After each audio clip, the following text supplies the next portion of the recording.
Muito boa tarde a você, sejam bem-vindos, todos bem-vindos ao nosso canal e também transmitindo para o canal da Agenda Espírita Brasil, que está sediada em São Borja, no Rio Grande do Sul, e essa virtualidade nos permite essa proeza, né? Estou em Matão, no interior de São Paulo, usando uma sala em São Borja, no Rio Grande do Sul, lá do nosso querido André Marchioro, da Web Rádio Amigo Espiritual, e também aqui da Agenda Espírita Brasil. E falando com Portugal agora, vamos ter uma entrevista internacional. Vamos conversar com Nelson Tavares, que está em Portugal. E nós vamos falar sobre o tema psicologia transpessoal. Então é uma alegria muito grande, ele está falando direto de Funchal, Ilha da Madeira, em Portugal. Lá são 21 horas, são 17 horas no Brasil. Estamos nos conhecendo agora, foi indicação do nosso querido Marcos Vinícius de Ouro Fino, de forma que nos sentimos muito honrados com essa possibilidade de levar até você esses conceitos, esses conhecimentos que nos ajudam a entender a vida e os seus desdobramentos. A psicologia é uma ciência extraordinária. Eu não sou psicólogo, sou leigo no assunto, mas adoro a psicologia, essa capacidade que ela tem de auxiliar o ser humano a adentrar em si mesmo e achar os caminhos de superação das dificuldades. Então, muito boa tarde aos brasileiros, muito boa noite aos portugueses e a você que está vendo gravado, não sei se é bom dia, boa tarde, boa noite, mas agora estamos ao vivo para falar com o nosso Nelson Tavares. Bem-vindo, Nelson, muito obrigado pela sua disposição. Bem-vindo, quer dizer, agradeço eu já, muito obrigado pelo convite, é um prazer estar aqui de noite, aí de tarde, e como eu disse ainda há pouco, é sempre mais interessante ainda essa possibilidade que a gente tem agora de estar aqui em Portugal, você de Matão, em São Borja, e a gente fazer esse intercâmbio, essa troca. Eu acho que é excepcional e é uma felicidade estar aqui e agradeço desde já o convite. Muito obrigado, meu caro Nelson, é uma alegria muito grande realmente. O Nelson, nós vamos ter uma conversa informal, como normalmente fazemos com os nossos convidados. Hoje cedo mesmo tivemos uma entrevista com o Rubens, da Web Rádio Fraternidade de Uberlândia. Então, nós gostamos desse modelo de diálogo informal, né? E para os que não te conhecem, Nelson, você nasceu aonde? Porque o seu sotaque é brasileiro, é português, não é um sotaque português, é brasileiro. Então, você nasceu aonde? No Brasil mesmo? Nasci no Brasil, Rio de Janeiro, capital, e eu já estou em Portugal há mais ou menos 10 anos, entre indas e vindas, e aqui na Ilha da Madeira um pouco mais de um ano. Vivia antes em Lisboa, e pós-pandemia a gente acabou vindo para cá. A gente está um pouquinho mais perto do Brasil, aqui na costa africana, é uma ilhazinha, a gente está aqui embaixo. Mais para baixo. A gente está mais próximo de Marrocos do que de Portugal continental. Então aqui o clima já é diferente, aqui a gente já tem cana-de-açúcar, tem banana, a vegetação é mais parecida com a vegetação brasileira, o clima é um pouquinho mais quente, enfim, é uma ilha vulcânica, eu gosto muito, sou fã, estou adorando isso aqui. E estamos aqui Nelson, na e sendo uma ilha, a população é grande dentro da ilha?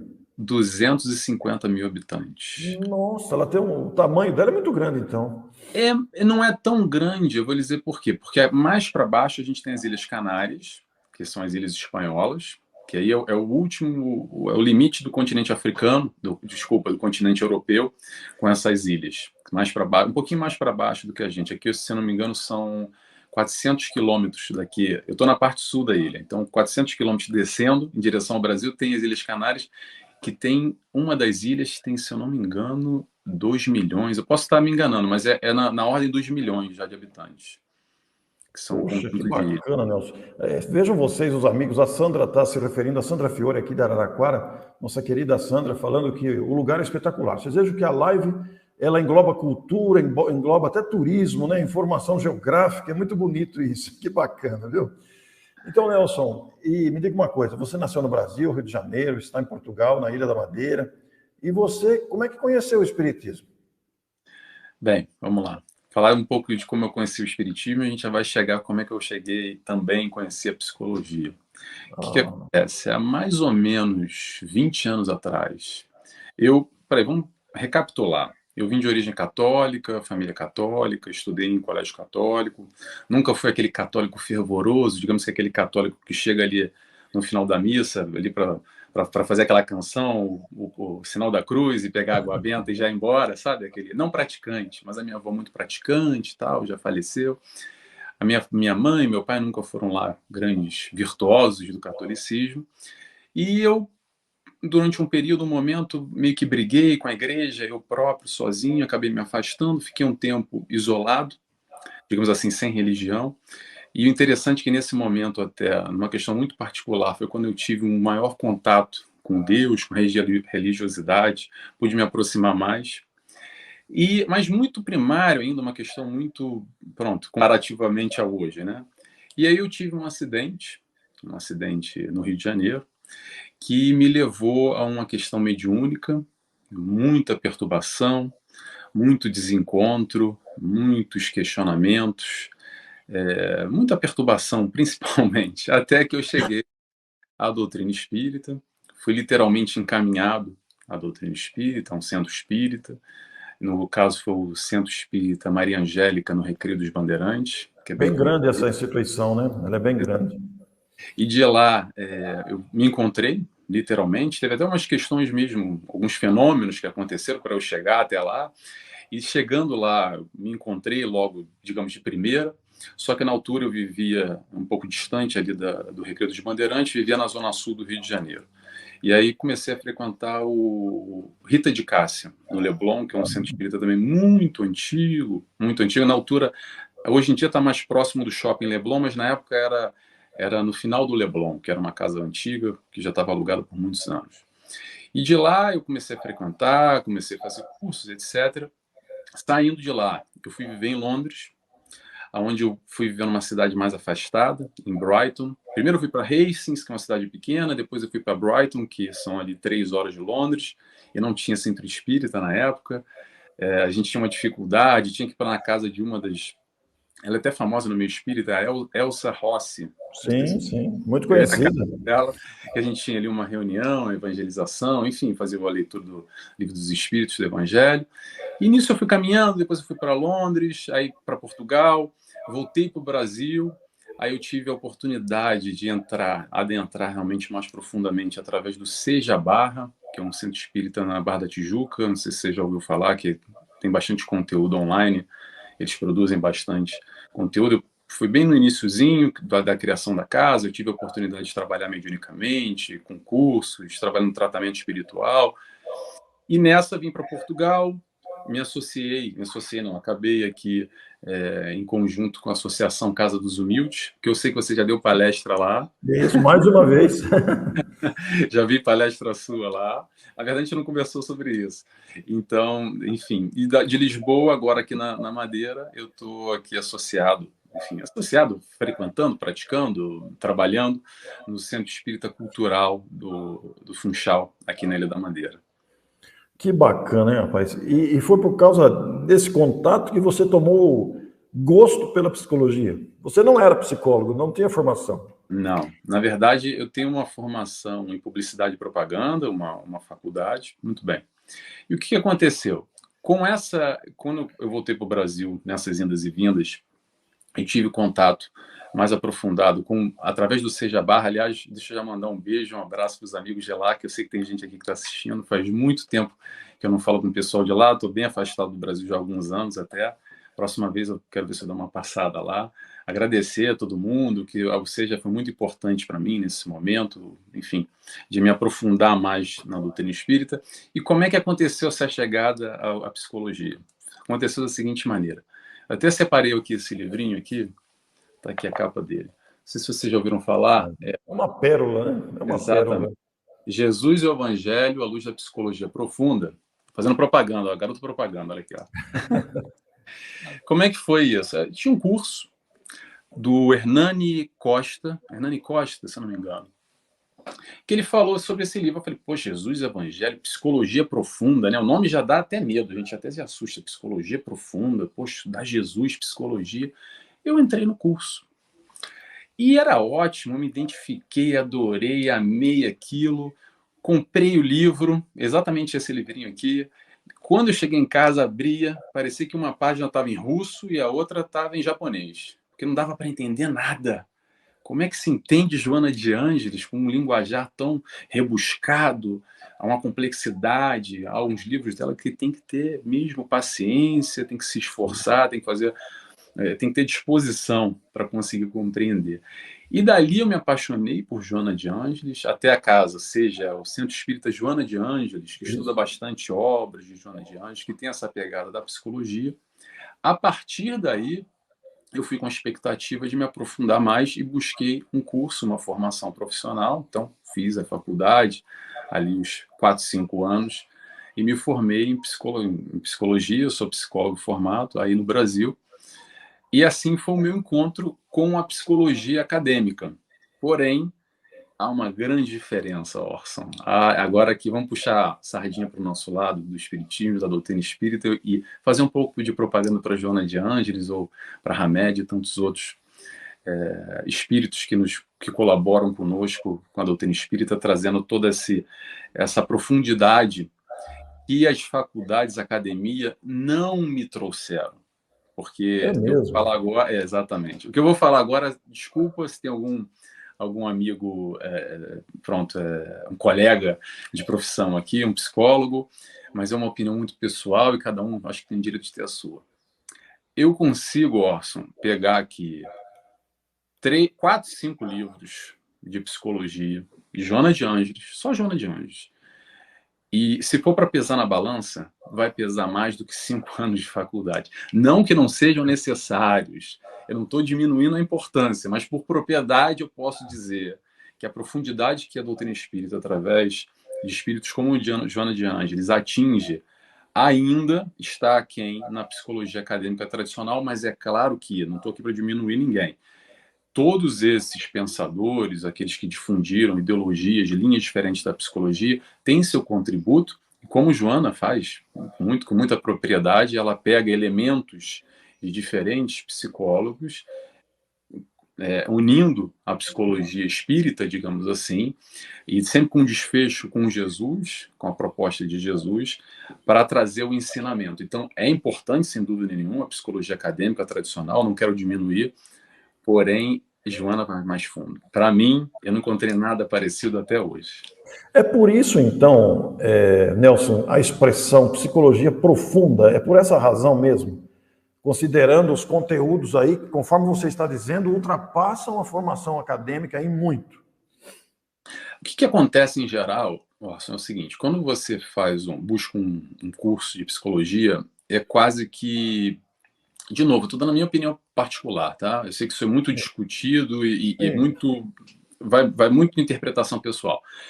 É quase que uma pincelada geral, e após o término, normalmente os alunos buscam uma especialização em uma área e vão trabalhar especificamente dentro daquelas áreas. Eu também tenho alguns cursos e algumas especializações, mas ainda assim, para mim, o grande diferencial, e aí que vem o nome da psicologia transpessoal, que claro que não é uma psicologia espírita, porém, de alguma forma, há uma correlação, e a gente pode falar um pouquinho mais à frente sobre isso. Inclusive, eu ia chegar nisso, é o título da nossa conversa. Exatamente.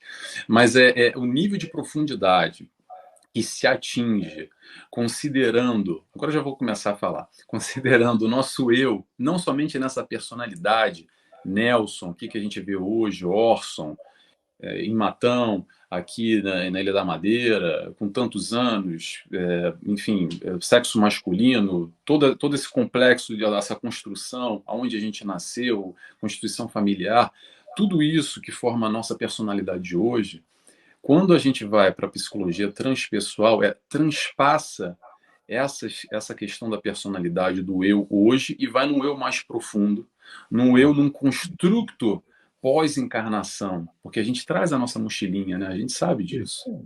Então a gente já vem com tendências, com certas predisposições para algum tipo de manifestação positiva e negativa também. Então a gente traz já alguns complexos. É claro que a psicologia transpessoal não quer dizer que a gente vai sempre analisar o conflito, o sujeito, o indivíduo, buscando um problema na vida passada, na encarnação passada. Porque a questão é o seguinte, isso o pessoal faz muita confusão. Se o problema existe hoje, agora, com o Orson ou com o Nelson, é para a gente lidar com o conteúdo que está aqui hoje, aparecendo nesse momento, e não para ficar, não, mas foi lá no passado. Claro que a TVP, Terapia de Vidas Passadas, é um caminho, um auxílio, talvez, dependendo do caso, para se chegar à origem desse conflito, mas não necessariamente, ok? A psicologia transpessoal tem uma abertura, uma profundidade mais ampla nesse sentido, e não só. E não só. Agora, já que eu já estou embalando, falando, eu vou atropelando. Vamos lá. A psicologia transpessoal também, em conjunto com a medicina espírita, que a gente tem algumas associações, Associação Médicos Espíritas, que hoje em dia fazem um trabalho para se aprofundar na origem, na causa das doenças físicas que emergem no corpo, como uma desarmonia, digamos assim, uma doença do espírito. Doença do espírito eu acho um nome muito feio. Vamos dizer, um desequilíbrio, uma desarmonia de nós enquanto espíritos. E essa desarmonia é exatamente nesses conflitos, nesses questionamentos, nesses problemas que nós temos, que muitas vezes a gente não consegue superar. E aí, por não conseguir superar, a gente somatiza, e quando somatiza, vira uma doença. E aí a gente pode ampliar para uma síndrome do pânico, para um processo de um câncer, a gente pode ampliar isso para um processo depressivo. Claro que lembrando, não é todo câncer, não é toda depressão, não é toda síndrome do pânico que essa é a origem. Tem questões kármicas, tem predisposições genéticas, vai muito mais além, isso é motivo de estudo. Mas o que eu quero dizer aqui? A psicologia transpessoal vai nessa linha muito mais profunda e a gente não consegue encontrar, pelo menos eu não consigo encontrar em outras leituras do ser como um todo mais amplo numa psicologia tradicional. O Nelson, mas como a expressão psicologia transpessoal não é uma expressão de origem no espiritismo, como é que o academicismo materialista da psicologia lida com isso? Porque considerando essa busca, essa pesquisa interior que pode normalmente se localizar na infância, né, de traumas da infância, mas como é que o academicismo materialista lida com essa possibilidade anterior, considerando que para nós espíritas é fácil isso. Você usou a expressão mochila e é isso mesmo, a gente traz uma mochila. Agora, como é que os psicólogos que não aceitam essa ideia lidam com essa questão? Não aceitam. Pura e simplesmente. O que acontece? O que acontece, Orson? Foi até interessante, você mencionou o nosso amigo em comum, o Marcos Vinícius, que eu estava conversando com ele há pouco tempo, há alguns meses atrás, sobre essa questão, porque ele também é psicólogo, ele é psicanalista, enfim, e a gente estava discutindo um pouco sobre isso dentro da academia. Ele tem uma outra visão, enfim, eu tenho a minha visão, e a gente estava compartilhando um pouco essa questão acadêmica dentro da psicologia, e nós como espíritas, e uma visão um pouco mais ampliada. Como é que isso acontece? Muito bem. Dentro da academia, a gente tem as linhas, os estudiosos, enfim, que são seguidas. Então, a gente tem ali a comportamental, tem Freud, tem Jung, tem a TCC, e por aí vai. Muito bem. O que acontece? O que a gente busca aqui com esse conhecimento, com essa história da mochilinha, tem um camarada, o camarada com todo respeito, tá? Porque eu falo muito descontraidamente, com muito respeito a ele, que é o Jung, que normalmente a gente se aproxima muito dele, e claro que ele conseguiu se aprofundar e ir além, na minha concepção, a partir do momento que ele rompeu com Freud e seguiu uma outra linha, e ele conseguiu atingir questões fenomenais, tanto que Joana de Angelis, se não for o mais comentado, provavelmente é o mais comentado, Jung, onde ela retira trechos para fazer algum tipo de análise dentro do livro dela, dos livros dela, que são interessantíssimos, a leitura de Jung, porém ele não vai tão lá ao fundo como hoje nós temos, acredito eu, a capacidade, através da doutrina espírita, de aprofundar e ir esse um pouquinho mais além. E o que acontece na academia? A minha percepção individual. Há um certo preconceito com Jung ainda. Há um certo preconceito, ele... Eu não sei se ainda, tá? De novo, me desculpa quem é psicólogo aqui, eu posso estar falando a maior besteira do mundo, eu não estou aqui para vestir camisa de um lado ou camisa do outro, que, aliás, Orson, isso é interessante. Quando você chega na faculdade, parece que um é do Corinthians, outro é do Flamengo, outro é do Grêmio. Cada um bota a sua camiseta e parece que um está brigando com o outro. Por que não? Porque a minha linha é melhor, porque a minha... E eu acho que não existe conflito. Eu acho que desde que a gente esteja predisposto com a proposta de auxiliar o próximo dentro do conflito que existe, aquela queixa, a questão que a pessoa traz, dentro de cada dificuldade, a pessoa também tem um processo de empatia, de reconhecimento, com linhas diferentes, e não quer dizer que a minha linha vai ser melhor ou pior do que a outra. Porém, vamos voltar ao assunto aqui que eu já estou fugindo. Não é aceito, ou muito pouco aceito, hoje em dia já existe, já existe algumas cadeiras dentro de algumas universidades, existem já associações psicólogo espírita, no Brasil isso é até mais elaborado, mais difundido, que digamos assim, está começando ainda, há uma vanguarda, há um movimento inicial, mas de uma maneira geral, há um preconceito, não há uma aceitação, há um distanciamento. Cada um com a sua identificação, com a sua linha e como elabora e se aprofunda, né? Não sei se eu respondi a pergunta, ou se ficou mais Não, confuso. respondeu, porque a vida é assim, né, Nelson? A vida é feita de opiniões, muitas vezes divergentes, de pareceres oriundos da nossa maneira de viver, a formação que tivemos, as experiências que vamos vivendo. Inclusive, a Sandra Fiore cita aqui outro dedicado estudioso, que é o Alírio de Cerqueira Filho, traz reflexões importantes sobre os estudos das obras psicológicas transpessoal de Joana. Muito bem lembrado, Sandra. Obrigado pela sua lembrança construtiva aqui. Muito legal isso. Então, Nelson, e considerando todos esses aspectos aí da contribuição de Joana, e até, inclusive, a própria Sandra vai dizer aqui que o melhor é estudar em grupo mesmo para vencer a dificuldade de entendimento dos conceitos, das apreciações e dos textos que a Joana traz, né? Considerando todo esse aspecto, porque a Joana tem vários livros psicografados por Divaldo nessa linha da psicologia, né? No começo, como você falou, até espantou, psicologia profunda. E o Divaldo trabalha muito nessa área. E aí, Nelson, você como psicólogo hoje, com a formação acadêmica, você até já respondeu isso, você enxerga essa contribuição de maneira extraordinária. Mas considerando todo o valor da psicologia como ciência, a ciência que procura auxiliar o homem nas suas dificuldades, como é que essa visão de psicologia transpessoal pode ser utilizada no atendente fraterno de um centro espírita, por exemplo? Já vou responder a sua pergunta, deixa eu só dar um parênteses aqui para nossa amiga Sandra, que falou do Alírio.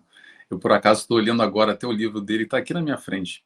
Parábolas Terapêuticas, um livro excelente. Do Alírio, né? Cerqueira Filho.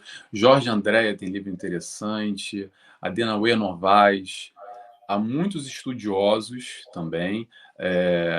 Outro espírito, no caso, encarnados e desencarnados, né? Agora, um outro espírito que eu gosto bastante, e vou até agora aqui aproveitar e fazer a propaganda, é o Hamed. Eu estou fazendo um estudo do livro Renovando Atitudes com o Hamed, está lá nos meus canais, Facebook, Instagram, YouTube, eu faço um por semana. Aliás, da semana hoje eu já vou colocar o estudo dessa semana, por um acaso. Então, a gente tem muita colaboração, muito conteúdo para esse estudo. Como a nossa amiga falou, é importante a gente trabalhar em grupo. Eu estou participando de um grupo agora aqui no Funchal, do Centro Cultural Espírita do Funchal, junto com a Federação Espírita Portuguesa, desse livro aqui, ó, que é o Desperte e Seja Feliz. Também, exatamente. Que a gente está estudando exatamente em grupo. Para quê? Para facilitar essa troca, porque no processo de grupo, o que acontece? A gente tem a oportunidade de fechar pequenos grupos de 15, 20 pessoas, mais ou menos, mais coisa, menos coisa, 10, 12, 13, depende. E nesse processo a gente consegue estudar individualmente e haver uma troca, uma reunião, porque a gente lê a mesma coisa, mas cada um traz uma significância, e como Joana de Ângeles, no caso, traz questões muito, muito cotidianas, muito do dia a dia. Vou só dar aqui uns tópicos só para a gente entender do que a gente está falando. Olha, provocações, incompreensões, reclamações indevidas. Então, quando a gente lê um capítulo como esse, cada um se identifica num processo diferente, e aí quando a gente está em grupo, exatamente isso que acontece, facilita, porque cada um dá a sua impressão, e a gente acaba tendo uma troca mais profunda, um se reconhece no outro, e a gente aprende conosco mesmo, acaba sendo um grande grupo de ajuda, mais ou menos assim, todos estudando em conjunto.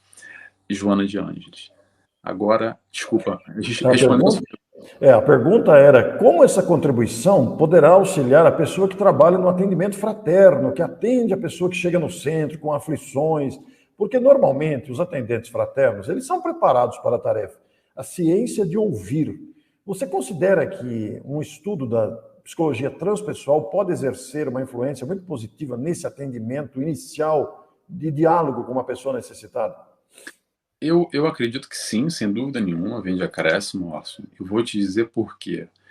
Quando a gente tem uma leitura daquele que traz uma queixa, seja num consultório, vamos trazer para esse caso dentro de um centro espírita, no atendimento fraterno, a pessoa está em dor, está em desespero, está em conflito, está com algum tipo de problemática.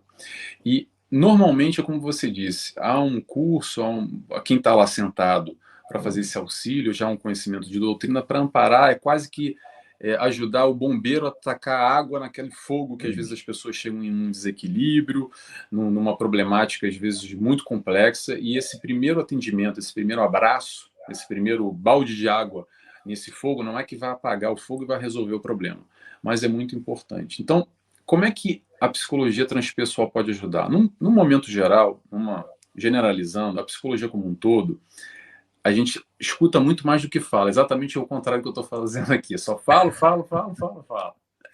E nesse processo da escuta, muitas vezes, já é terapêutico, porque a pessoa já está, às vezes, colocando tudo para fora e ela mesma vai se resolvendo. Às vezes, a pessoa do atendimento fraterno mal abre a boca, mas ela já se sente aliviada, porque ela quase vomitou aquilo ali para fora, aquilo tudo que ela vem acumulando, acumulando, é quase aquela panela de pressão, e chega lá e abre aquela ventoinha em cima e, bum, sai aqueles conflitos todos. Muito bem. A psicologia transpessoal, com essa leitura mais profunda, que é exatamente o que Joana faz, quando a gente estuda na doutrina espírita, por exemplo, as marcas no perispírito, que a gente sabe que nosso perispírito tem ali algumas marcas de acordo com a nossa conduta, com as nossas opções, com as nossas escolhas dentro de uma encarnação, também há marcas nesse eu profundo. A gente também traz predisposições de encarnação pós-encarnação, e é natural, é automático, porque é esse momento agora que a gente está vivendo, isso é uma opção nossa, é uma escolha, a gente está vivendo aqui em conjunto, quase 30 minutos, conversando. E isso tudo está de alguma forma sendo imprimido no nosso processo de crescimento, de evolução, no lado positivo, mas também pode estar no lado negativo.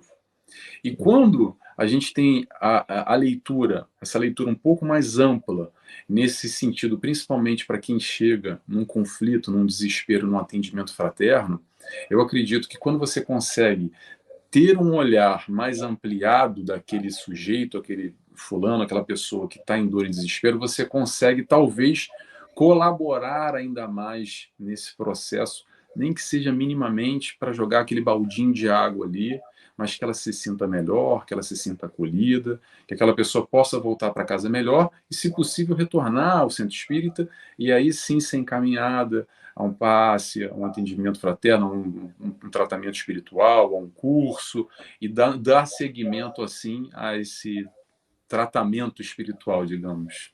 Sim. Nós temos uma pergunta aqui da Márcia Montagnini. A Márcia é minha prima, viu, Nelson?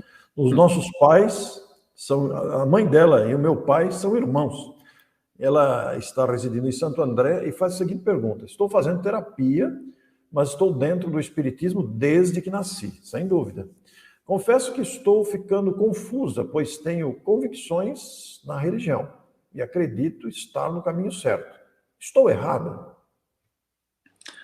Vamos lá. Ótimo, Márcia. Eu não consigo enxergar o seu sobrenome, mas eu enxergo Márcia aqui. Montagnini. Márcia.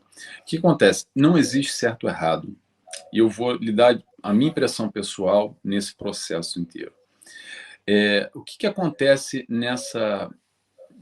Deixa eu pegar um exemplo aqui para não falar da Márcia em específico. Eu vou ampliar aqui. Digamos que o sujeito chegue com 50 anos de idade, com um conflito e vai buscar uma terapia, vai buscar um terapeuta. O que acontece nesse processo? Ele vai chegar com aquela queixa dele, com aquela problemática, com aquela dor, aquele conflito, e vai fazer o relato, inicialmente, para o terapeuta, para o psicólogo, que vai ali enxergar aquela questão, aquele problema, com um óculos. E que óculos é esse? É essa linha que ele buscou dentro da academia estudar e se aprofundar. Agora, essa mesma pessoa, vai numa outra casinha, no quarto ao lado, no consultório ao lado, vai buscar uma outra linha, um outro psicólogo, um outro terapeuta, você vai fazer o mesmo relato, ele vai buscar um outro óculos e vai enxergar aquilo ali. E a partir daquela leitura que aquele profissional tem, toda a terapêutica, todo o trabalho, toda a estratégia, toda a dinâmica para auxiliar aquele paciente naquele momento vai ser de acordo com aquele box, com aquele óculos, com aquele quadrado que está ali. Ele vai entregar aquilo. Ponto. Agora, o que acontece muitas vezes, e principalmente para nós espíritas, há um certo conflito, muitas vezes. Porque a gente estuda uma coisa, a gente já sabe, a doutrina espírita nos dá principalmente estudo, conhecimento, e isso é sensacional. Eu gosto sempre de lembrar que a doutrina espírita não salva ninguém, a doutrina espírita nos dá informação, para a partir dessa informação a gente fazer as melhores escolhas na nossa vida. Não vai salvar ninguém de nada, ela vai nos ajudar, nos colaborar nesse processo. Toda essa terapêutica de Jesus, Joana de Ângeles, Chico Xavier, Hamed, enfim, Divaldo Franco e por aí vai, entre espíritos encarnados e desencarnados nesse processo. Vamos voltar aqui ao exemplo que eu acabei me perdendo. Então, o que acontece nesse estágio, normalmente, que nós espíritas vamos a um terapeuta e a gente entra num psicólogo. Ah, fulano de tal, Nelson Tavares, psicólogo. Ah, ele é psicólogo, então vou lá nele. Que linha que ele trabalha?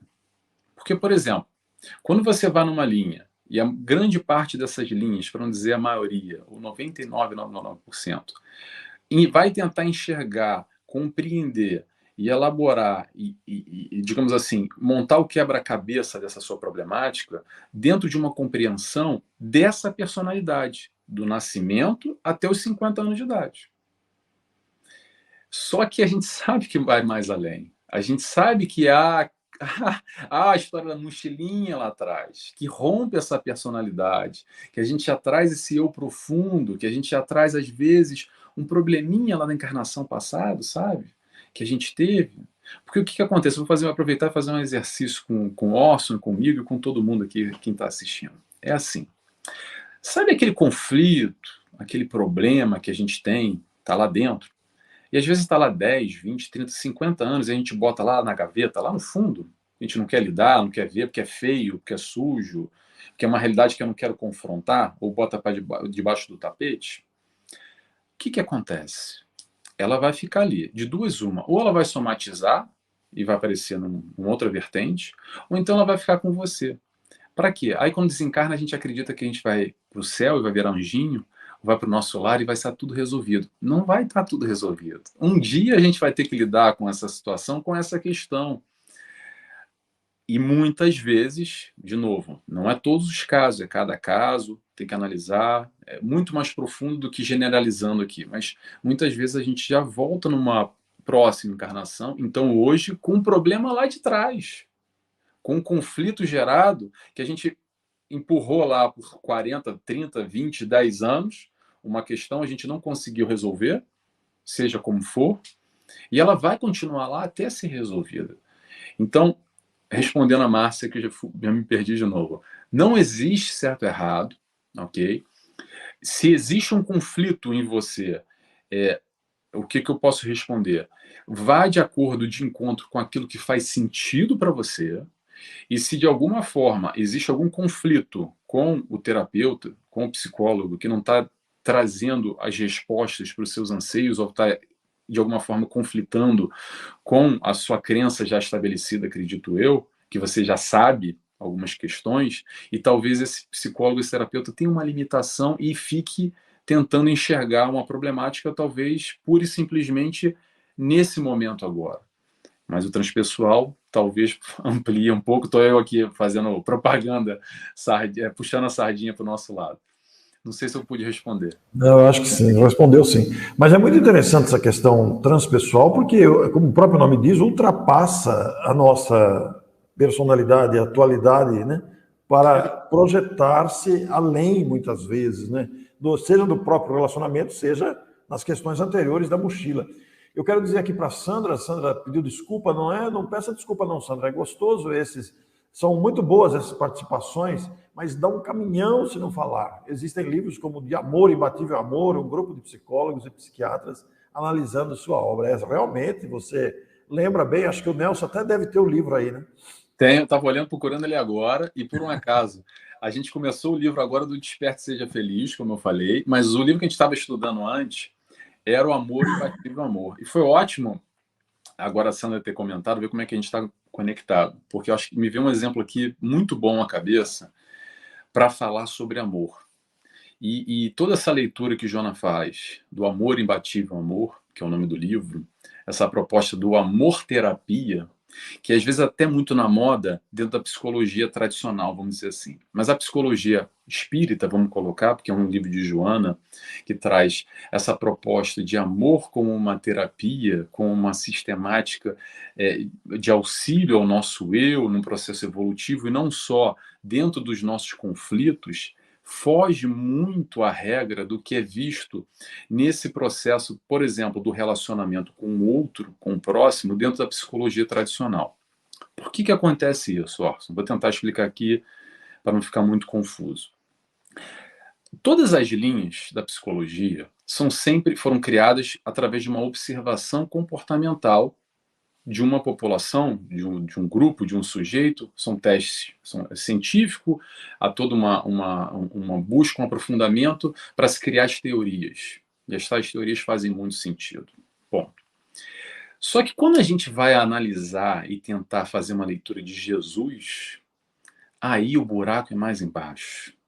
Porque a psicologia tenta analisar Jesus, esse Jesus homem, dentro de uma base comportamental com toda essa nossa limitação, que a gente está muito aquém de compreender essa proposta de Jesus, essa proposta de amor, com essa pura e simplesmente, eu acho muito pobre, desculpa dizer, a gente tentar fazer com a psicologia tradicional essa observação, como, por exemplo, Joana de Ângeles traz. Porque quando a gente vai falar de amor-terapia, esse processo de amor, normalmente, como é que funciona, Orson? É assim, o relacionamento do amor com o próximo, quando eu falo próximo, é o marido, esposa, é com o namorado, com a namorada, é com o filho, é com o irmão, é no meio de trabalho, com um amigo, com quem quer que seja, com aquele que nos rodeia.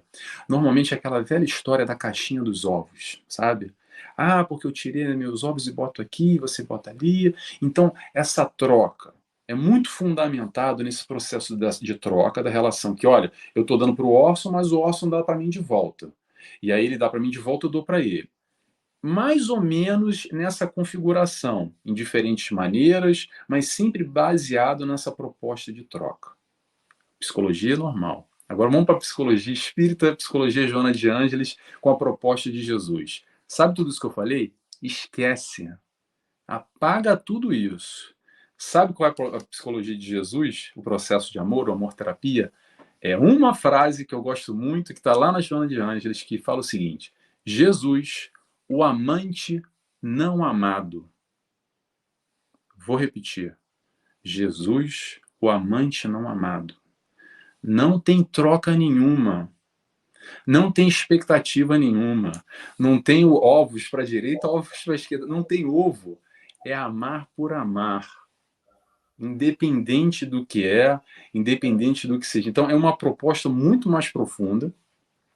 Eu acredito, aqui é uma opinião pessoal agora, quem talvez, Orson, pode chegar mais profundamente a essa compreensão, um pouco, não todas, ok? Mas são as mães, que a gente sabe que há um sentimento desse processo de amor que mais se aproxima, esse amor real, amor verdadeiro nessa proposta do Cristo, que é esse amor incondicional. Incondicional por quê? Porque não tem condições para amar, não tem troca. E isso que eu estou falando vai para qualquer faculdade, esquece. Isso não existe. Isso é papo de maluco. Você tá um drogado, tomou alguma coisa, tomou um chá de cogumelo. Essa proposta do amor de Jesus, por exemplo, que Jonathan Andes traz nesse livro Amor Imbatível, Amor e tantos outros. Que coisa bonita ouvir isso, né? Jesus é o amante não amado. Quer dizer, não há condição alguma, simplesmente ama por amar, né? A gente vai demorar um pouco para atingir isso, Nelson, vai demorar um pouco. A Fernanda Liares, de Florianópolis, já que nós falamos do atendimento fraterno, faz aqui também uma pergunta. Essa metodologia pode ser utilizada tanto para quem atua no CVV, por exemplo? Claro que a diferença é não citar nenhuma corrente filosófica para não seduzir a pessoa. Mas um atendente do CVV, um espírita que seja voluntário do CVV, pode perfeitamente utilizar o que você citou agora de pouco. Olha, eu conheço, nunca participei do grupo do CVV, então não conheço os pormenores como é que funciona.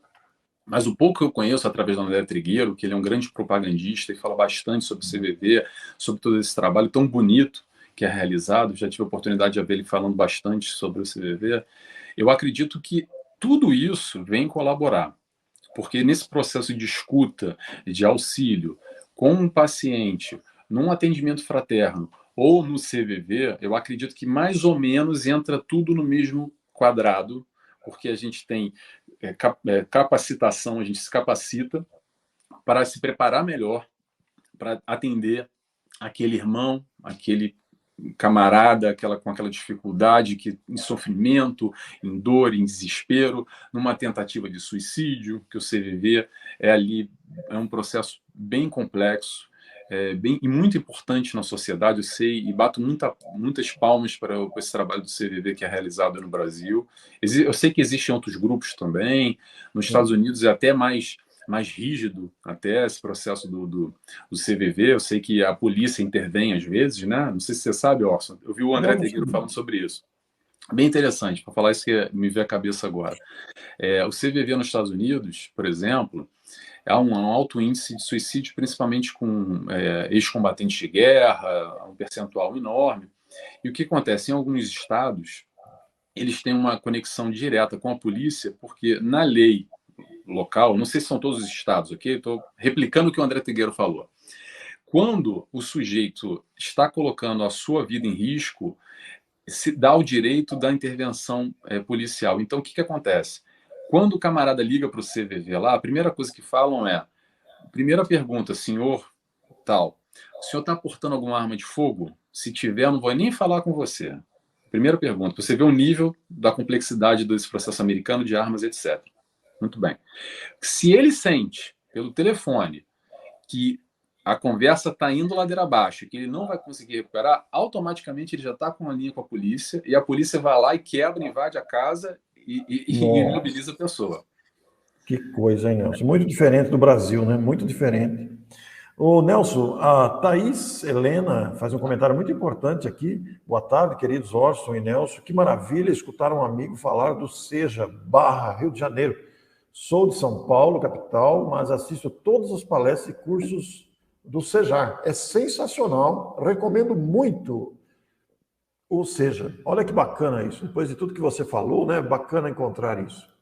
E temos aqui a pergunta da Elza. Você citou na mochila, você citou sobre as bagagens anteriores. A Elza pergunta: como fazer para resolver esse processo de vidas passadas? Eu, em particular, tenho certeza que tem causa de outra vida. Ela está se referindo às dificuldades que ela deve estar passando. Vamos lá, Elza. Ótimo você fazer essa pergunta. Ainda é uma opinião minha também, muito pessoal, tá? Ainda há um pouco de confusão e até um preconceito com essa história de TVP, de vida passada, de véu de esquecimento. Há diversas correntes, mesmo dentro do espiritismo, que, não, mas espera aí, a gente está rompendo o véu do esquecimento, porque não pode romper, porque se esqueceu é para ser esquecido, etc. Como é que funciona essa dinâmica? Eu vou tentar responder, vou tentar simplificar algo que é complexo, mas vamos lá. O que acontece? Existiu um conflito lá atrás, algo muito impactante numa outra encarnação, ok? Muito impactante. E aí, hoje, nessa encarnação, eu ainda trago um registro muito forte dessa questão. Essa questão não está lá atrás, ela está hoje, está no momento presente, porque eu estou com uma dificuldade de exercer a minha profissão, meu dia a dia, eu não consigo me relacionar muito bem, sair de casa, porque isso é uma questão crônica, uma problemática muito difícil. E aí, o que acontece nesse momento? É feita uma leitura. Normalmente o que acontece é isso. É feita uma leitura dentro de diferentes correntes de psicologia, e psiquiatra, psicanálise, e por aí vai, e não se consegue encontrar resposta alguma.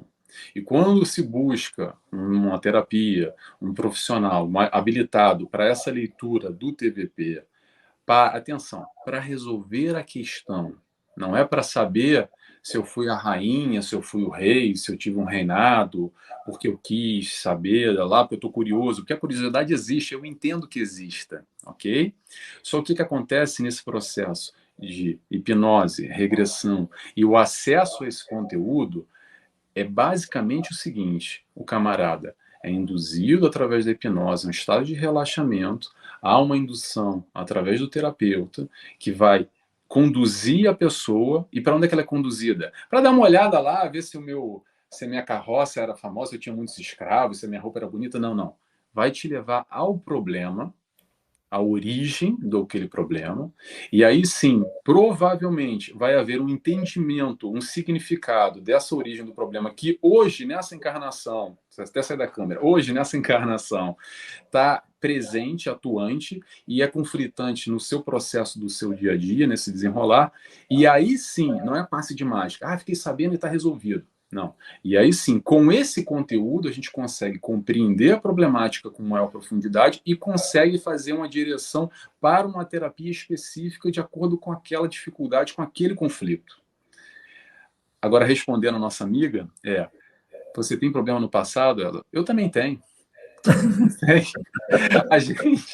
A gente com certeza, no passado, fez um monte de bobagem, arrumou um monte de conflito e fizemos coisas boas também. Nessa bagagem, nessa mochila, não é só coisa negativa, não é só desgraça, não é só pedra que a gente carrega. A gente também tem questões positivas.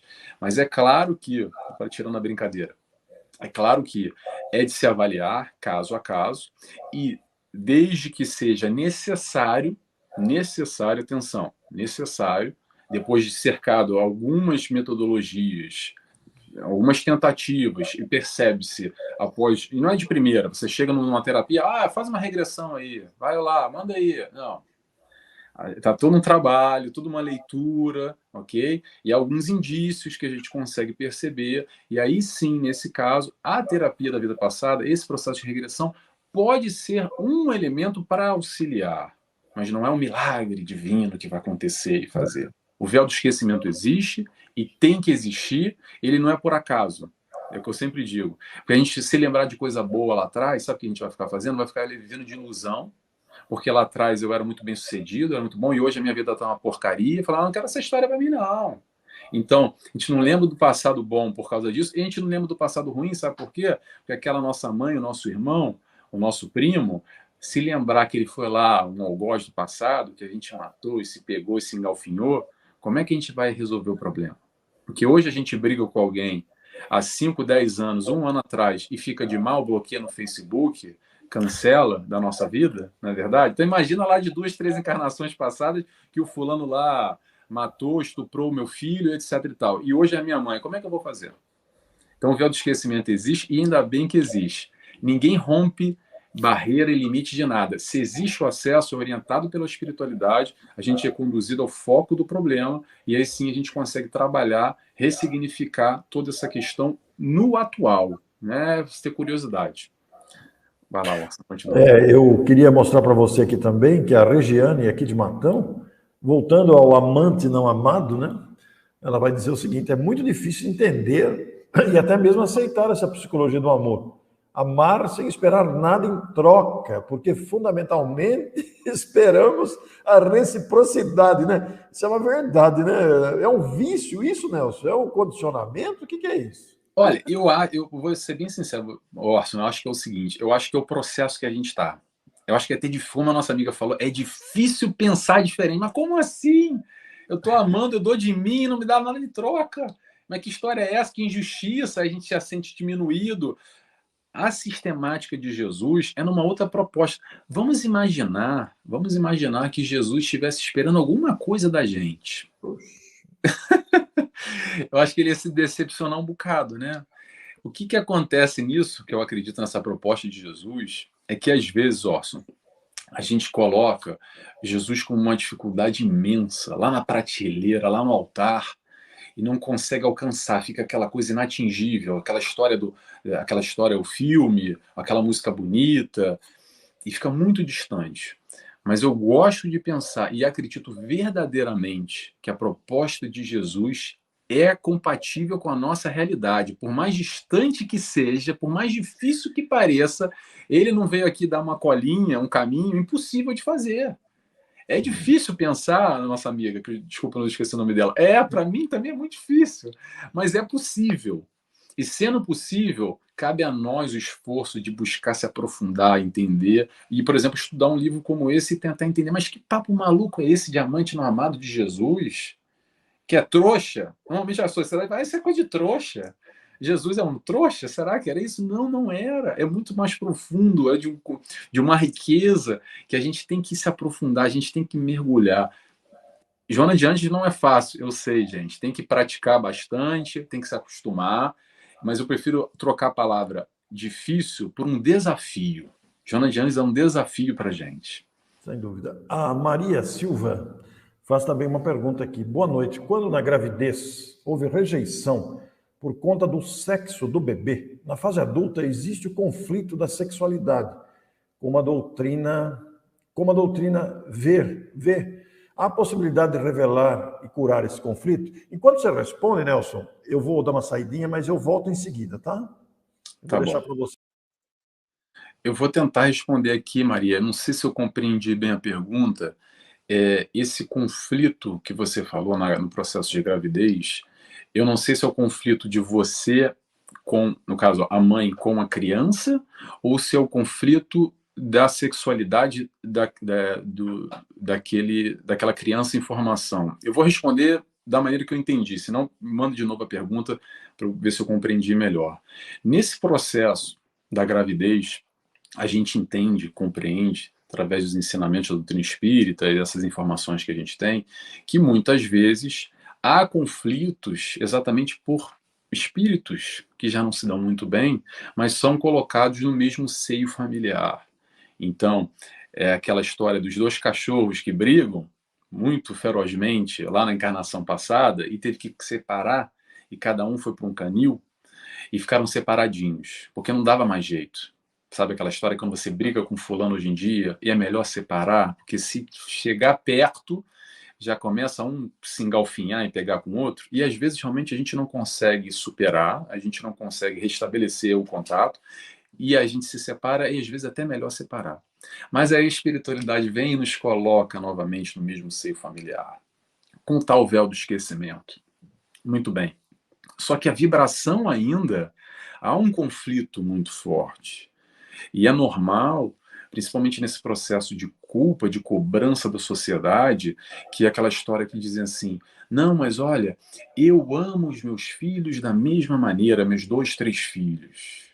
Por quê? Porque tem que amar, que tem que dizer que ama, mas calma, é normal, é natural de você ter um sentimento maior por um ou por outro. Por quê? Porque talvez esse filho número 2 você encarnou 10 encarnações com ele, tem uma afinidade, uma proximidade enorme, se dá muito bem com ele, é aquela coisa natural que flui, ok? E o filho número 3 é aquele algoz do passado que você matou ele, ele te matou, e teve essa confusão, essa briga dos dois cachorros que se separaram e agora se colocaram novamente em conjunto. Então, esse processo natural de afinidade, de simpatia, essa rejeição existe também. E é normal que exista, e está aí a doutrina espírita para nos explicar esse processo, toda essa dinâmica, como isso acontece, para a gente entender e não se sentir culpado que existe essas disputas, digamos assim, a nível vibracional. Não sei se eu respondi a pergunta, não sei nem se eu entendi direito, mas se não entendi, faz de novo a pergunta. Ela acrescentou aqui, é isso mesmo. A mãe descobre o sexo do bebê, queria menina e descobriu menino. É isso mesmo. Olha, não sei se eu respondi, mas também tem essas histórias porque, se for por aí, se eu entendi agora, querer menino ou querer menino é quase como um capricho, né? Que a gente está querendo e não é, e aí, não é menino, não é menina. Ok, eu entendo. A criança pode sentir esse processo de rejeição, claro. O feto, desde o momento da concepção, da união, do ato sexual, há ali as impressões, já o registro, a formação, o perispírito vai se acoplando nesse feto, esse processo inteiro, e essa ligação toda é sentida, os registros acontecem. Então, qualquer tipo de rejeição, seja pelo motivo que for, seja porque a gente quer menina e é menino, ou menina é menina, o espírito sente também. E o que isso vai ocasionar? Não sei. Às vezes ele pode lidar tranquilamente, como ele pode, às vezes no futuro, trazer algum desdobramento já de estar sentindo uma rejeição já no útero. Não sei se eu respondi também, ou se ficou mais confuso. Nelson, nos seus atendimentos clínicos, já em exercício, você já exerce a profissão, já está como psicólogo. Existe algum caso, é claro que preservado o sigilo profissional, existe algum caso que você gostaria de ilustrar para ligar diretamente à psicologia transpessoal? Que você poderia trazer para nós algum exemplo bem marcante, bem específico da psicologia transpessoal mesmo, que é o título da nossa conversa? Olha, tem alguns que eu poderia citar, principalmente nesse processo familiar, que é um processo que às vezes é muito complexo, que as pessoas... Eu sempre digo, eu acho que a doutrina espírita esclarece muito a gente. Aliás, outro livro ótimo, recomendo para quem gosta de Ângeles, Constelação Familiar, fala só sobre essa dinâmica de família. Acontece muitas vezes, acontece essa busca através desses conflitos. Então, é colocado conflitos, às vezes, muito complexos, e a gente percebe, inicialmente, fugindo dessa personalidade, desse momento, de, às vezes, uma briguinha, porque, o meu filho tá só agora quer ficar trancado no quarto e quer escutar música alta e não me respeita. Como há brigas do tipo mãe quer matar filho, filho quer matar mãe. Não chega a fazer, mas um sentimento, um ódio que sobe na pessoa naquele momento, e ela não entende, e esse processo de culpa é muito complexo, é muito profundo, e ela vem trazer isso se culpando porque eu nunca senti isso com ninguém. E olha, eu não vou com a cara do meu filho mesmo, mas eu não posso nem sentir, me permitir sentir isso. E como é que eu faço? Eu tenho 2 filhos que eu amo, mas esse terceiro aqui não dá. Desde a da barriga, eu já sentia náuseas, ele me fazia passar mal, e para mim era muito difícil, a infância dele é muito difícil, agora ele é adolescente, que é o caso que eu estou falando, eu não consigo aturar, e eu sei que ele também não gosta de mim, desculpa, eu sei que eu não sou só eu que não gosto dele, eu sei que ele também não gosta de mim, e como é que eu faço, Nelson? Bem, nesse momento, é aquele momento que a gente consegue, às vezes, dar um acesso, e através da regressão, através desse encontro com algum episódio lá atrás. Muitas vezes a gente não chega a ver o filme completo, porque às vezes o filme completo às vezes não é nem da encarnação passada, é de 2, 3 e vai além. Porque as brigas a gente vai se embolando, os cachorros que se embolam hoje, volta e se embola de novo, e continua se embolando, não é verdade? Mas através desse acesso a essa informação, às vezes a um episódio, é quase que pega um filme e a gente retira ali 1 minutinho, e nesse 1 minutinho, a gente consegue, depois do paciente, visualizando aquela situação e entendendo que o problema vai muito além dessa vida, desse momento, a gente consegue ressignificar esse processo atualmente. E quanto mais, nesse caso era mais fácil, porque no caso ela era espírita, era mais fácil para a gente ter essa abertura. Porque quando a gente está falando de psicologia transpessoal, eu atendo espíritas e não espíritas. Mas quando a gente fala com espírita, é muito mais fácil a gente falar de Jesus, de todo esse processo do amor-terapia, dessa ressignificação. A gente consegue dar uma leitura até mais aprofundada. Então, nesse caso, eu consegui enfim, a gente conseguiu, não digo eu que eu não faço nada, eu estou ali só um colaborador nesse processo, a gente conseguiu ressignificar, e aí, Nelson, resolveu o problema? Não, não resolveu, mas aliviou, porque busca uma compreensão mais fácil, essa amplitude nesse processo reencarnatório, de compreender que sim, a gente não é flor que se cheira, que sim, a gente teve probleminhas lá atrás, que a gente traz ainda para hoje, e nesses dois cachorros que brigam e hoje são colocados juntos, é para quê? É para aprender a amar, pura e simplesmente. Nelson, eu costumo sempre usar essa expressão aí. Se hoje a gente não é flor que se cheira, imagina antes, né? Exatamente. O Derli pergunta aqui, uma pergunta muito interessante nessa ordem de raciocínio que você trouxe. Ele faz a seguinte indagação: boa noite. Os pais não têm a obrigação paterna de tentar entender os filhos? Ô Nelson, é um desafio para os pais, porque olha, haja. Exatamente. Desculpa, tá pequenininho. Derli. Derli, é exatamente isso. O que eu acredito nesse processo pais e filhos é nossa guarda, tá? Esse espírito que vem reencarnante, que precisa evoluir como nós, ele vem no nosso seio familiar, não é à toa.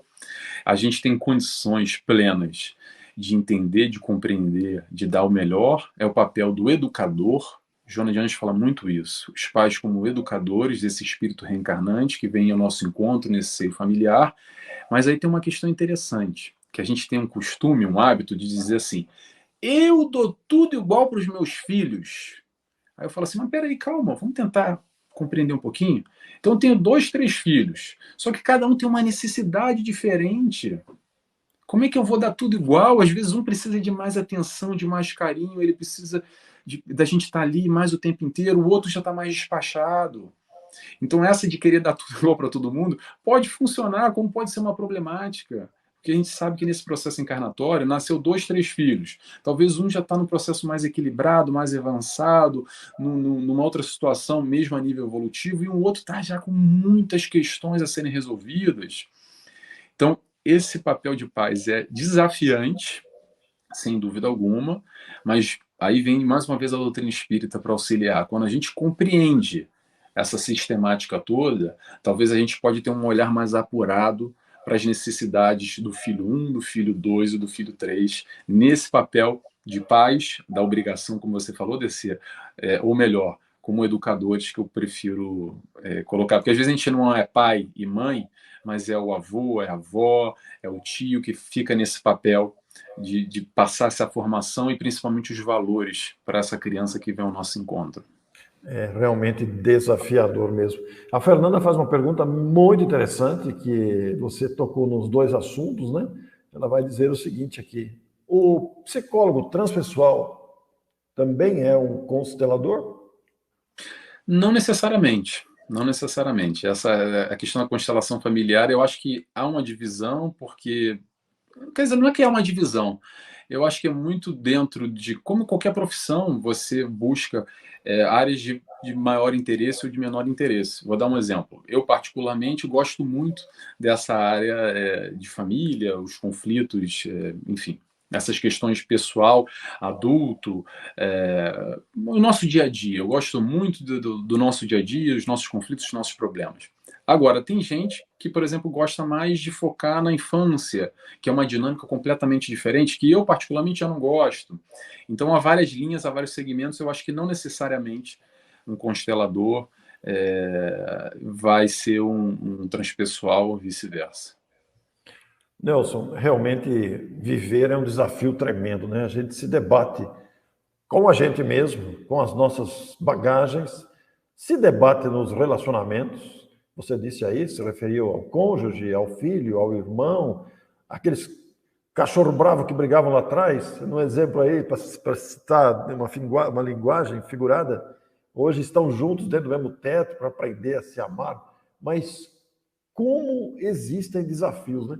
Por isso, a Maria Silva vai dizer aqui, como identificar o conflito de identidade. Olha só que interessante, que é outro grande conflito presente na estrutura psicológica do ser humano.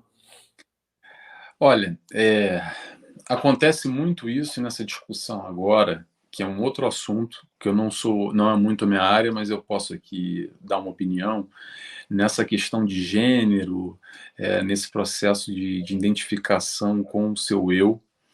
E nessa história a gente sabe que há predisposições de outras encarnações mais para um lado feminino, para um lado masculino, para uma abertura maior, para uma sensibilidade ou para uma rigidez, para uma robustez. E dentro dos papéis que a sociedade exige de nós, naturalmente, às vezes há um conflito com aquilo que eu sinto, com aquilo que eu reconheço de si e aquilo que o outro exige de mim. Sem entrar na questão de sexualidade, eu vou dar um exemplo só. Aqui dentro do meu espírita, a gente sabe que toda essa oratória, toda essa busca do encontro do sentido existencial, da vida, tudo a proposta da doutrina espírita, Jesus, amor, etc. e tal. Isso tudo, normalmente, toca um lado da sensibilidade do ser humano. E aí, como é que a gente percebe que isso acontece? É só olhar nas casas espíritas. Qual é o público? Eu diria que é 80% feminino. Por que é feminino? Que só pode entrar o clube da Luluzinha? Não. É porque normalmente as mulheres têm mais desenvolvido esse traço, esse lado, que o homem já tem uma outra vertente. Não é que seja melhor nem pior. E normalmente, aí é uma curiosidade, é uma bobeira que eu vou falar aqui, mas normalmente o homem, como eu, talvez como o Orson, não sei, estou dando um exemplo aqui, que gosta de doutrina espírita, que gosta desses assuntos, que a gente gosta de discutir, de falar, de estudar, etc e tal, normalmente a sociedade taxa como, esse aí deve ser meio frutinha, hein? Porque, olha, não sei, não é possível, ele é muito sensível.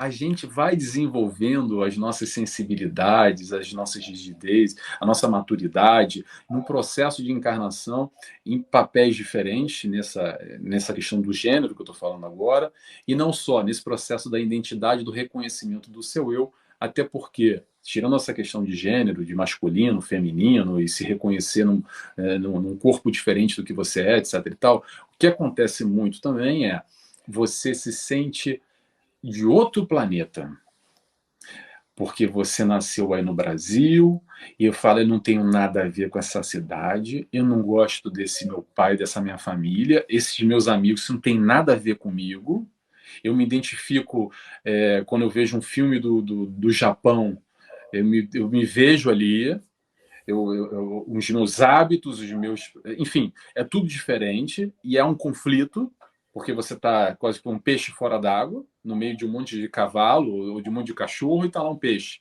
que quer nadar e bater e respirar num outro oxigênio, numa outra atmosfera. Mas aí a resposta que eu posso dizer para isso, entendendo a complexidade da doutrina espírita, é nada é por acaso. Se a gente está onde a gente está, na família onde a gente encarnou, no espaço físico, na nossa cidade, no nosso bairro, no nosso país, tudo isso, por mais que a gente esteja brigando e não goste desse processo todo, a gente não está aí por acaso, é porque temos que aprender alguma coisa. Não caímos de paraquedas sem querer aí nessa família, pronto, encarnou aí. Há todo um planejamento reencarnatório e todo esse processo é meticulosamente preparado, muitas vezes não é pela gente, há toda a mentoria, os mentores, esses encarregados para nos colocar no momento certo, na hora certa, com a família certa, no bairro certo, com acesso às questões certas para a nossa evolução, mesmo que vá de encontro, o desacerto com esse processo do que nós nos identificamos. Que bonito, Nelson. Olha, já está vendo aqui um movimento aqui no chat para fazer a parte 2, viu? Então, agora estão fazendo uma conversa. Parte 2, Orson, muito bom mesmo. A Sandra Fiore está dizendo aqui que vai fazer um abaixo-assinado, como diz a Fernanda, tem que haver a parte 2. Então, Nelson, já fica o convite público aqui para a parte 2. Eu quero dizer aos telespectadores, nós somos 18 horas e 10 minutos no Brasil, em Portugal agora já são 22 horas e 10 minutos. Exato. Nós estamos aqui a 1 hora e 10 minutos. E você deve ter aí alguma coisa para compartilhar para os nossos telespectadores, Nelson, o canal do YouTube. É interessante mostrar, né? O Face, o Instagram. Eu acho que você pode compartilhar na tela aí para mim, que eu coloco aqui. Eu Eu não sei qual é o Facebook agora, é porque Nelson Tavares, só para colocar lá na busca, eu não tenho um link agora aqui em mãos para passar. Mas pode procurar no YouTube, eu tenho um canal. O que eu coloco no YouTube? As palestras que eu realizo nas casas espíritas e o estudo que eu realizo uma vez por semana do livro Renovando Atitudes, que é um livro de Hamed, que fala um pouco disso que a gente está falando exatamente aqui, essas questões familiares, os nossos conflitos. Então, toda semana eu posto um capítulo. Hoje eu vou postar o capítulo número 31, se eu não me engano. Então, já tem lá 30 vídeos, capítulo a capítulo. Normalmente dá uns 30 e poucos minutos cada capítulo. Eu estudo cada capítulo e compartilho com as pessoas. Então, tá lá no YouTube, tá no Facebook também. As palestras eu também coloco uma vez por semana, porque aí eu vou dando palestra, para não ficar muito conteúdo, então vou disponibilizando lá também no YouTube e no Facebook, está lá também. E eu agora fui convidado, comecei há pouco tempo atrás, com o famoso Encontro com o Nelson Tavares. Não é a Fátima Bernardes, é o Nelson Tavares. Na TV Chico Xavier, eu estou lá de 15 em 15 dias, com o encontro com o Nelson Tavares, com temas variados, mas sempre nessa busca desse encontro, não com o Nelson Tavares, mas conosco, para a gente tentar se entender um pouco mais com essas questões do dia a dia. Eu tento sempre, que é uma leitura minha pessoal, facilitar, mastigar mais, porque a proposta da doutrina espírita, a proposta de Jesus, não é para ficar lá na igreja ou lá no centro espírita quando a gente entra e bota o fato bem bonitinho de espírita e sai e esquece tudo. E vai para gandaia e pronto. Aí quando eu voltar a ser espírita lá, eu tomo um passe lá, resolve, tá tudo bem de novo. E lá no centro espírita eu sou aquela postura bonitinha. Não. É para o nosso dia a dia, é para os nossos conflitos, é quando a gente está com cabeça quente, é quando o nosso filho nos perturba, quando a gente briga com a nossa mãe, com essa dinâmica que acontece na vida de todo mundo. Não só nesse mundo de fantasia, de ilusão que a gente vê às vezes no Facebook, no Instagram, que a vida do fulano é perfeita, eu queria aquela vida lá. Se a gente está aqui encarnado, no mundo de prova e expiação, todos nós temos questões, conflitos para resolver. Então, fugir de novo o assunto. Resumindo, Instagram Nelson Tavares, YouTube Nelson Tavares, Facebook Nelson Tavares, tem lá palestra, estudo, encontro com Nelson Tavares. E outra, também estou fixo também lá no CEAP, que é o Centro Espírita Antônio de Pádua, de Ouro Fino, Minas Gerais. Todo último domingo do mês também estou cadeira cativa, participando lá. Lá no NEAP, Centro Espírita Antônio de Pádua, de Ouro Fino, é transmitido pelo canal de YouTube deles ou seu, Nelson? Deles. E o canal do YouTube deles também é CEAP ou Centro Espírita Antônio de Pádua? É CEAP Espaço Ouro Fino. É que não tem o link aqui. CEAP. O Marcos, eu acho que você segue eles, o Orson. Não sei se você tem aí. Você acha que é amigo deles? Eu já achei aqui, olha, eu vou compartilhar para as pessoas verem aqui. Nelson, e lá no CEAP Ouro Fino, de Ouro Fino, Minas Gerais, você faz todo último domingo a que horas? Todo último domingo, horário do Brasil, às 8 da noite. 8 da noite. E de 15 em 15 dias eu estou na TV Chico Xavier. Peraí, não estou conseguindo ver. Eu acho que mas eu acho que não é no YouTube, é no Facebook, o Orson. Tá.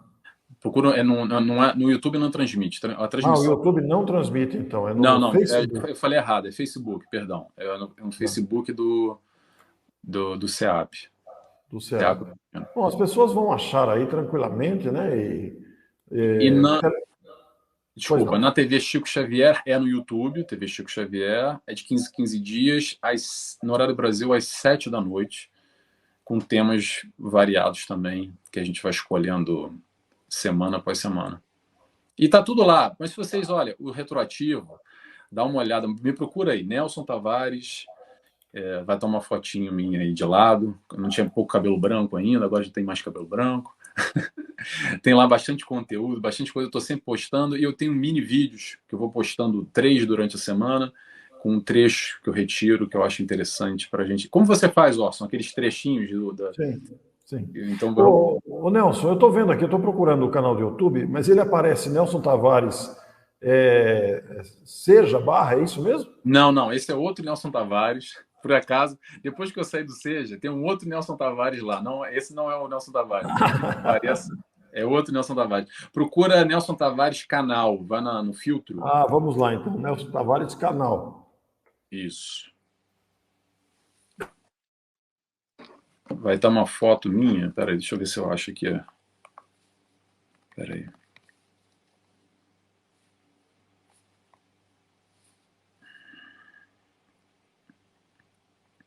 Devia ter preparado já o link e já mandava para você, mas pronto.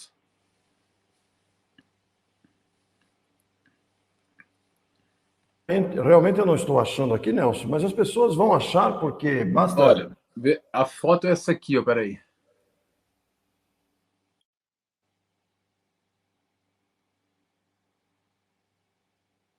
Tá dando para ver, não?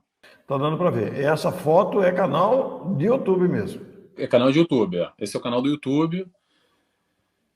Mas se você quiser depois, eu não sei se você pode, eu passo para você depois, você disponibiliza, coloca no A gente coloca na descrição, eu vou providenciar para vídeo, né? deixar na descrição do YouTube.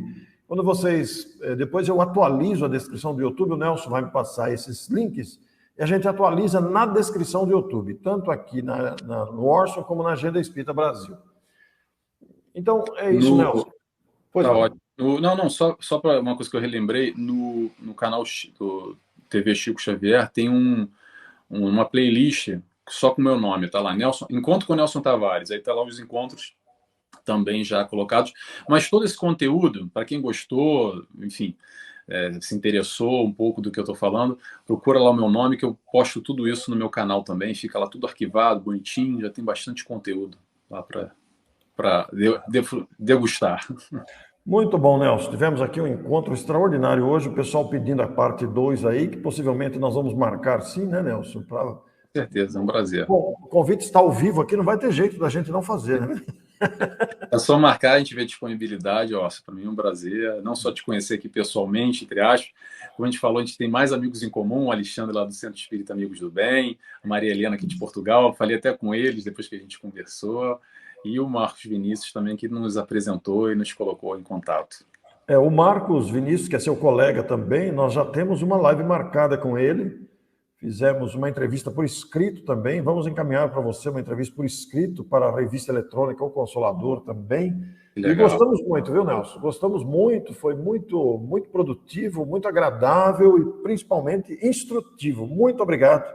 Meu abraço a você. Não sei se você quer se dirigir aos telespectadores aí no finalmente, fique à vontade. Eu que agradeço mais uma vez, Orson, pelo convite. Repito, aceito, é só a gente marcar. E para todos que estão assistindo, não sei quem está assistindo, a gente só está vendo aqui o Orson e me vendo. Eu dou um abraço a todos e eu quero só ressaltar a importância, mais uma vez, de Jesus nesse processo terapêutico. Se tem um terapeuta, que é o maior terapeuta de todos, se chama Jesus. Toda a terapia de Jesus. Tá na dúvida? Tá com conflito? Pega lá a Joana de Ângeles, pega a Hamédia, vamos tentar entender, vamos tentar buscar. Tá nas nossas mãos. Não precisa se desesperar, não precisa a cabeça explodir. Aos poucos, buscai e achareis. Quem bate a porta, ela se abrirá, abrir-se-vos-á. Então, se a gente está com conflito, está com dificuldade, seja ela qual for, ou se você não está com dificuldade agora, mas no futuro você vai lembrar, recorra à palavra de Jesus, que você vai arrumar, vai encontrar a resposta que você precisa. Muito bom, Nelson. Muito boa noite, Nelson. Agora no Brasil já escureceu também, estamos em pé de igualdade agora, viu? Tá certo. Um grande abraço para todos vocês e até a próxima live com o Nelson. Marcaremos brevemente para estarmos todos juntos. Boa noite. Boa noite. Ótimo dia para todos. Tchau, tchau. Boa noite.